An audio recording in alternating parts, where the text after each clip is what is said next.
Join us. Today we fly ANA's business class product from Vancouver to Tokyo. We'll take you through the airport lounge, go over seat features, indulge in their culinary cuisine, and share what we paid to help you decide if it's worth it.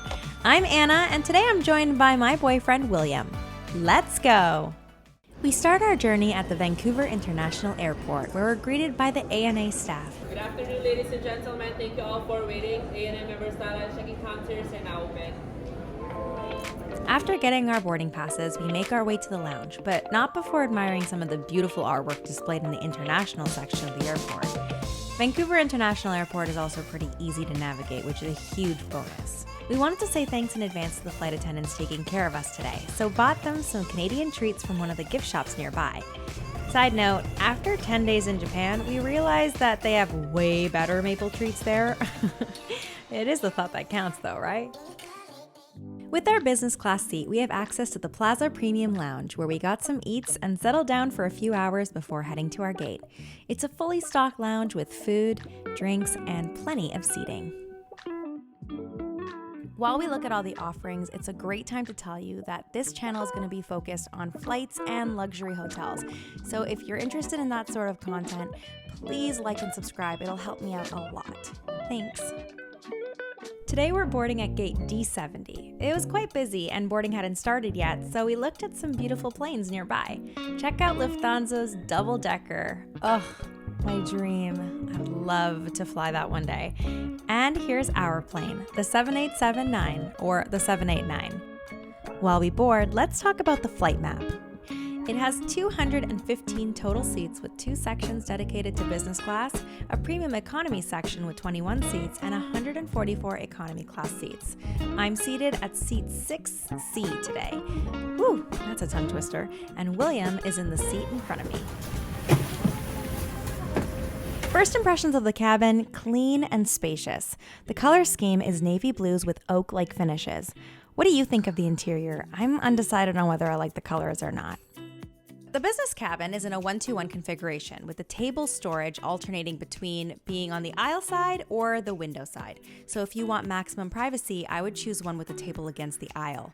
There's lots of overhead storage on this flight, as well as room underneath your footstool for smaller bags. I'm 5'4", and there was a ton of room for me. Will is 6 foot and said it was comfortable as well. The seat controls are dated compared to other flights, but still fully functional. The tray table was easy to access and very large. One thing to be aware of is the entryway into and out of the seat. It's quite narrow. Other seat features included a reading lamp, push-out remote control, magazine rack, a universal electric plug, a hook to hang your jacket, and a hook to hang your headphones. I wish more flights had this. It's super convenient. On every seat, they had an amenity kit, slippers, seat cover, blanket, and pillow. Once we got settled, the flight attendant served us a welcome drink, either orange juice or champagne. This is when we got to meet our lovely flight attendant, Suzuki. She was pretty awesome, but more on that later. The Amenity Kit today is by Globetrotter, which is given by select ANA flights depending on the time of year. Globetrotter was founded in 1897 in the UK. They specialize in classic luggage and luxury leather goods. You may also receive one of their ANA kits, which look like this. Today's kit came with an eye mask, toothbrush set, face mist, earplugs, and lip balm. The slippers came with a shoehorn. The face mist is actually by Shiro, and a full-size bottle is valued at $53. I did find it quite warm on the plane, however, and when I looked up, I realized there was no way to control individualized airflow. That could be a problem for some people. When everyone is seated, you can really tell how private and tall the seats are.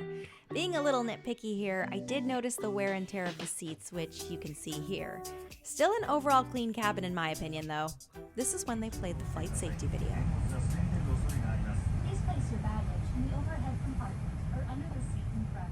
And we were taxiing out to our takeoff strip.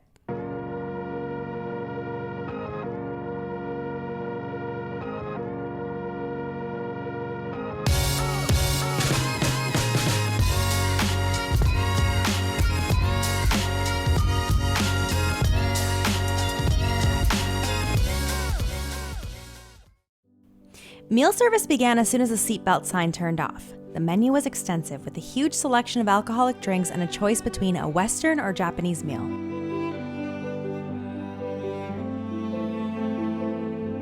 My choice of drink today was the Alpha 2 sake. I'm not even joking, it was the best sake I've ever had.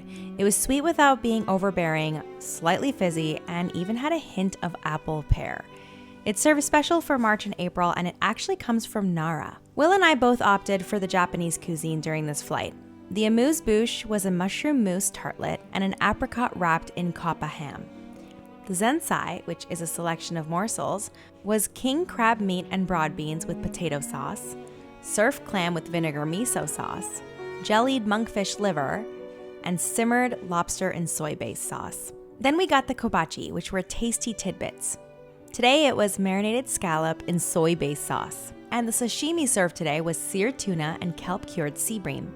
The main course was a grilled trout with soy-based sauce. It came with steamed rice, miso soup, and Japanese pickles.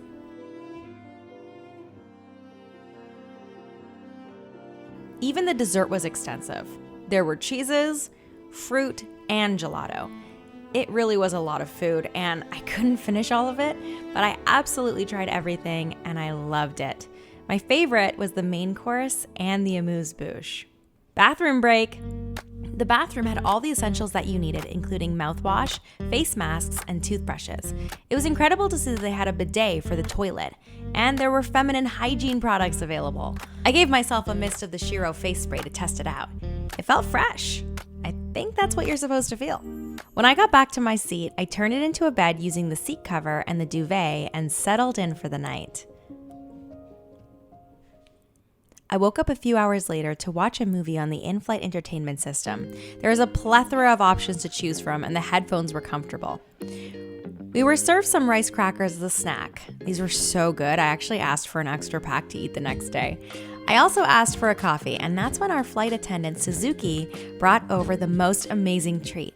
The flight staff wanted to thank us for the small gift we got them and gave us some ice cream with chocolate that spelled out, "Thank you for flying with ANA."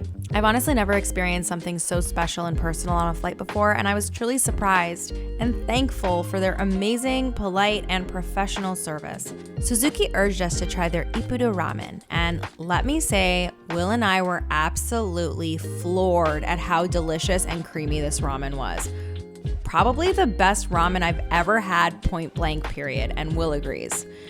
Ramen in the air is just chef's kiss.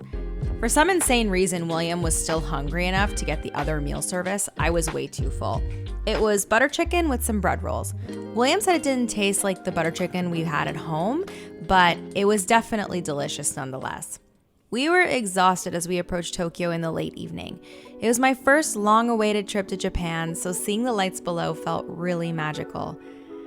Overall, this was one of the most incredible business class flights I'd ever experienced, and the cost was, in my opinion, a total steal. We each paid a total of 33,000 Aeroplan points and $509.